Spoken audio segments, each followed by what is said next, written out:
Aujourd'hui, il m'incombe de vous convaincre que Dieu a bel et bien dit son dernier mot.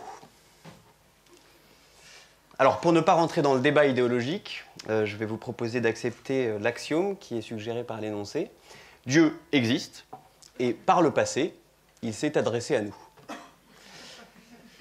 Les médiums par lesquels Dieu pourrait communiquer avec nous sont un mystère que bien des théologiens voudraient élucider. Donc, je vous suggère de ne pas prendre l'expression du dernier mot trop littéralement et de comprendre plutôt que Dieu aurait décidé d'interrompre ses interactions avec le genre humain et aurait choisi de laisser l'homme décider de son destin.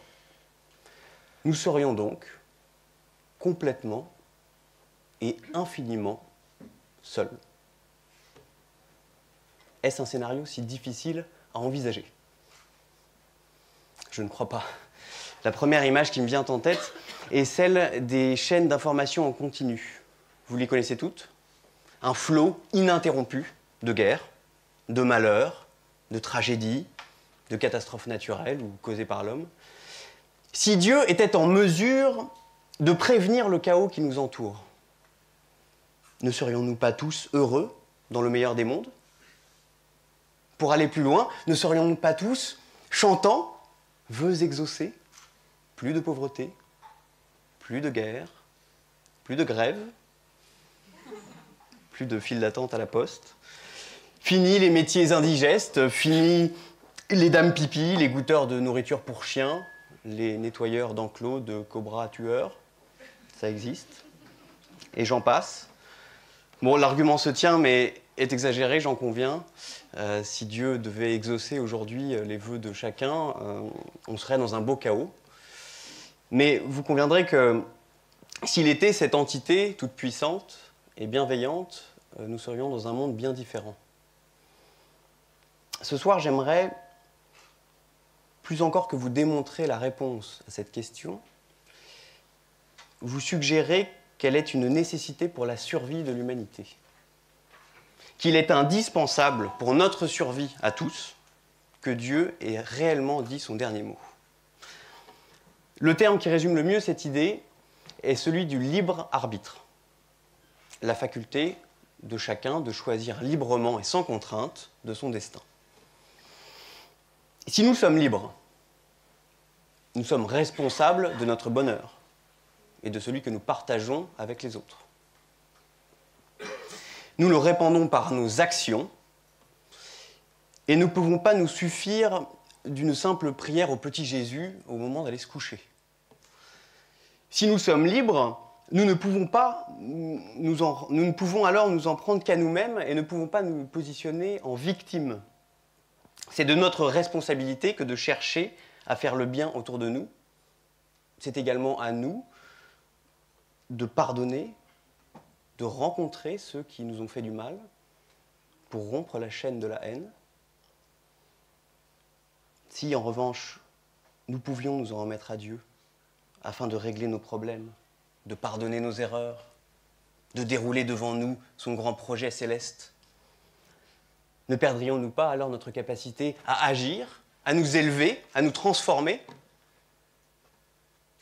Pour aller plus loin,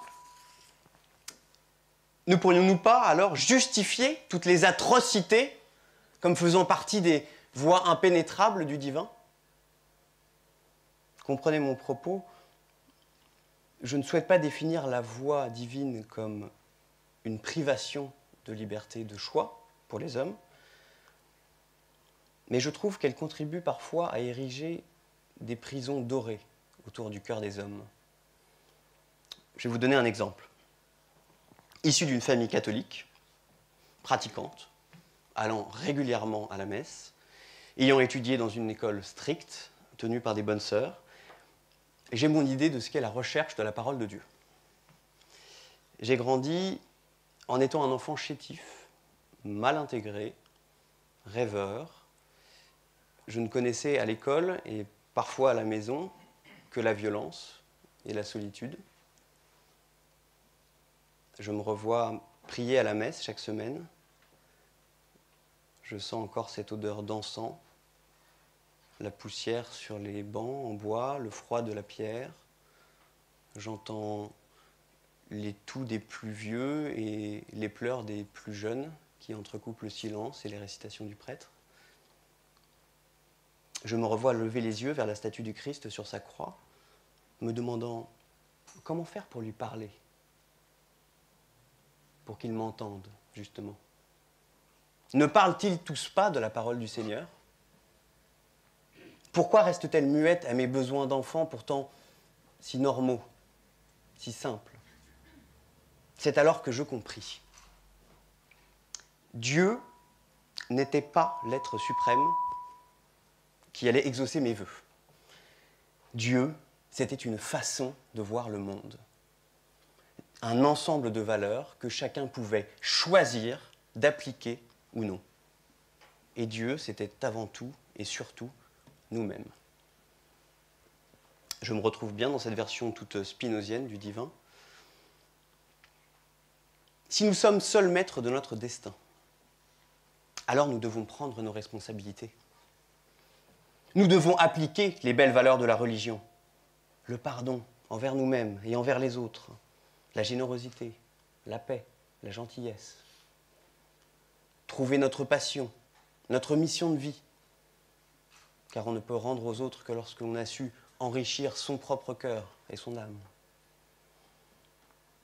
Ainsi, ce soir, je fais appel à vous, croyants, non-croyants, musulmans, juifs, catholiques, bouddhistes, polythéistes, animistes. N'attendons pas de Dieu qu'il nous guide, règle nos problèmes et sauve l'humanité. N'attendons pas qu'il sauve notre belle planète, sa faune, sa flore et toutes les merveilleuses ethnies qui la composent, pour que le malheur, l'injustice et la guerre, qui ne pourront peut-être pas être évitées, n'aient jamais, elles, le dernier mot. Merci.